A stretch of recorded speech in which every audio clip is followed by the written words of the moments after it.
चलो देखो, हम लोग उस दिन जो बात कर रहे थे वो त्रिपुरी के कलचुरी वंश की कर रहे थे। अरे मतलब इतने दिन बाद, इतने घंटे बाद तो जो आना हुआ जैसे तैसे। अच्छा अच्छा, कोई बात नहीं है, ठीक है। चलो देखो, तो त्रिपुरी के कलचुरी वंश की बात कर रहे थे, और इसी में अगर बात की जाए तो हम लोग अब तक जो है युवराज प्रथम के बारे में जानकारी ले चुके थे, ठीक है। यानी हम लोगों ने जो नोट किया होगा वो युवराज प्रथम तक की बातें नोट की जा चुकी हैं। उससे आगे की बात करते हैं आज के तौर में, ठीक है। अच्छा पहले ये बताओ, कल ऐसे कितने लोग थे जो नहीं आए थे? अधिकतर नहीं आने वाले ही थे, है ना। आने वाले तो गिने चुने थे सुबह वाले बैच में से, शायद बहुत कम लोग आए थे। देखो समस्या थी तो कोई बात नहीं है, लेकिन टेस्ट के नाम पर नहीं आ रहे हो ये बहुत गलत बात है। क्यों? क्योंकि जब नहीं होता है टेस्ट तब रोज चिल्लाते हो टेस्ट नहीं करा रहे, टेस्ट नहीं करा रहे। जब कराने को देखो तब जाकर के हालात ये होते हैं कि कोई आता नहीं है। फिर उससे देखो सामने वाले का भी मनोबल गिर जाता है। क्यों? क्योंकि हम सोच रहे हैं कि मेहनत कर रहे हैं, हाथ से लिख रहे हैं, टेस्ट बना रहे हैं और बेहतर से बेहतर कंटेंट देने की कोशिश कर रहे हैं। तुम उसको ग्रहण नहीं करना चाह रहे हो तो हमें भी लगता है बस कोई दिक्कत नहीं है, जैसे चल रहा है वैसे चलने दो, ठीक है। तो ऐसे काम ना हो, इसलिए बेहतर यही है कि टेस्ट कभी भी हो तो उसको दो हर हाल में, ठीक है। और सही बात है, अगर टेस्ट नहीं हो रहा है तो इतना प्रेशर कर दो मेरे पे कि मेरी मजबूरी हो जाए टेस्ट लेना, ठीक है। जैसे मैं लापरवाही कर जाता हूँ कभी कभी, तो जब रोज क्लास में तुम चिल्लाओगे मेरे लिए, सब इकट्ठे होगे कि टेस्ट कराओ, तो मजबूरी हो जाएगी टेस्ट कराने की, ठीक है। तो कुछ हक जो तुम्हारे हैं वो तुम्हें लेने भी आने चाहिए, सीधी सी बात है, ठीक है। चलो आगे बढ़ते हैं। तो अगले क्या, हाँ, अपने अधिकारों को जो है जानना चाहिए तुम्हारे लिए, तो ये तुम्हारा अधिकार है कि टेस्ट तुम्हें देना है या करना है, ठीक है। तो कलचुरी वंश में अगर युवराज प्रथम की बात करी जाए तो इसके बाद एक शासक हुआ जिसका नाम था गांगेयदेव। क्या नाम था? गांगेयदेव।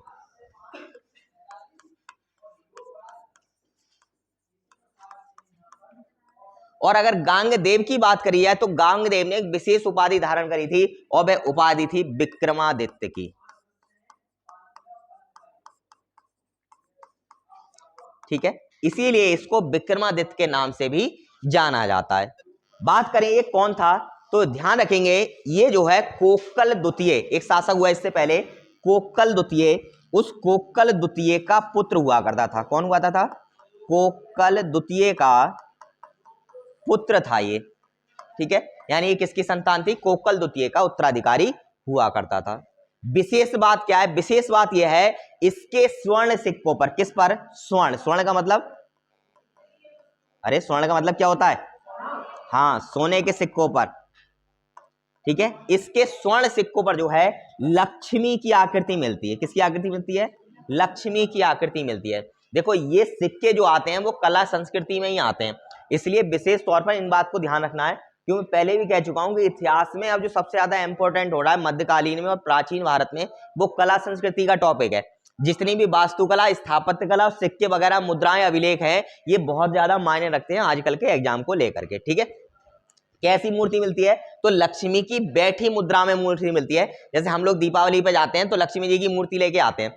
अच्छा बात ये आती है कि लक्ष्मी जी की बैठी मुद्रा की मूर्ति लेकर आते हैं या खड़ी मुद्रा की मूर्ति लेकर आते हैं? क्यों? अच्छा, तुमने अधिकतर सरस्वती जी की जो मुद्रा देखी होगी वो देखी होगी खड़ी अवस्था में, बैठी अवस्था में, और लक्ष्मी जी की खड़ी अवस्था में, ठीक है।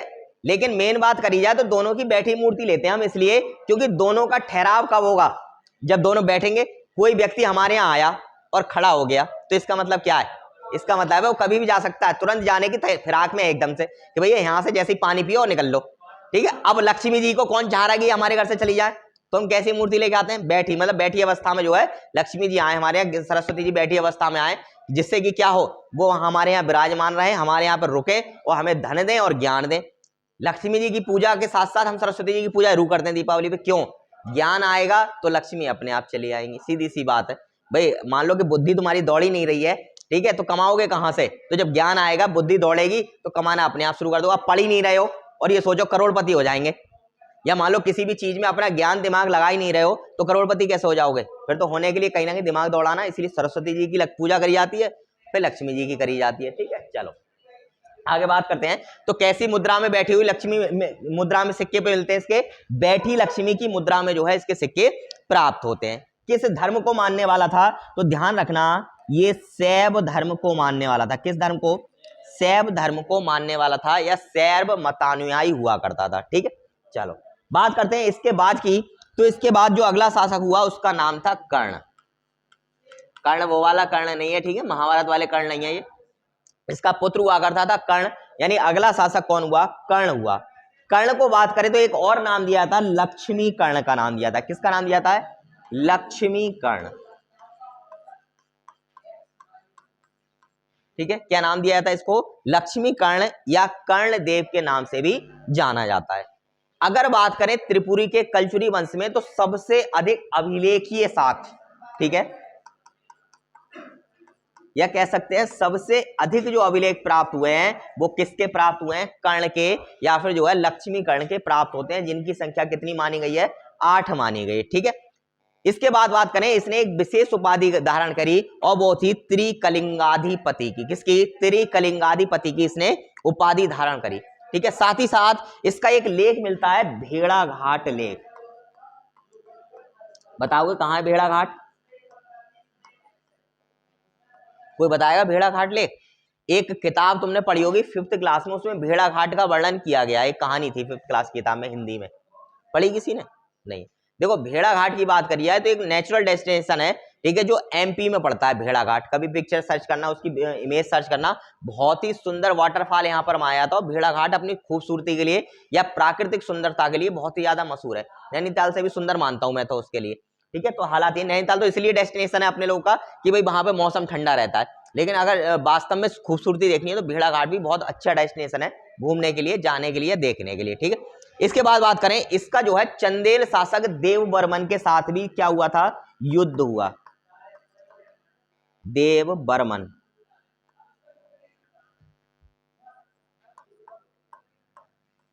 ठीक है। और ये किस वंश के थे, चंदेल शासक था देववर्मन, और इसके साथ क्या हुआ, संघर्ष हुआ। और जीत की बात करें तो जीत मिली कर्ण के लिए। किसके लिए मिली, जीत कर्ण के लिए मिली, और पराजय किसकी हुई, देववर्मन की इसमें पराजय हुई। जब ऐसा किया गया तो इसने एक विशेष जो है ये उपाधि धारण करी, और वो थी चक्रवर्ती की। किसकी, चक्रवर्ती। हम लोग देखते हैं चक्रवर्ती सम्राट, चक्रवर्ती वो होता है जिसका चारों क्षेत्र में क्या चल रहा हो, वर्चस्व चल रहा हो या राज्य चल रहा हो, वो कहलाता है चक्रवर्ती सम्राट। इस धर्म के जितने भी जो है राजा हुए वो सारे के सारे कैसे थे, शैव मतानुयायी थे, और ये भी किस धर्म को मानता था, शैव मत को मानने वाला था।